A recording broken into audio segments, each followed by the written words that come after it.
Hello বন্ধুরা, শুভ সকাল। আশা করি তোমরা সবাই ভালো আছো। দেখো আমাদের সকালে টিফিন হচ্ছে, বাড়িতে অতিথি এসছে, আমার ননদ এসছে, দুই ননদ নন্দায়। আজকে লিট্টি হচ্ছে টিফিনে। এই যে লিট্টি বানাচ্ছি।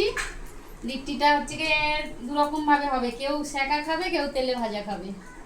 আর তার সাথে লিট্টির সাথে আছে তোমার হচ্ছে বেগুন পোড়া আর আলু সিদ্ধ একসাথে মাখা হবে, ওইটা দিয়ে বেগুন ভর্তা দিয়ে আর লিট্টি দিয়ে টিফিন হবে সকালে।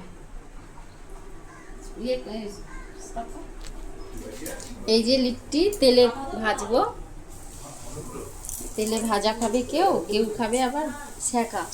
সেকাটা একটুখানি মাইক্রো ওভেনে দেবো কটা, দিয়ে তারপর আবার ছেঁকবো।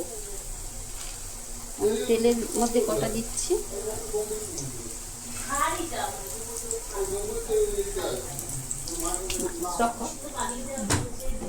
যে মাইক্রো ওভেনে দিয়েছি কটা, এই কটা মাইক্রো ওভেনে একটু ছেঁকে নিয়ে সিদ্ধটা হয়ে যাবে ভালো, তারপর একটু পোড়া পোড়া করবো উনানে গ্যাসের দিয়ে।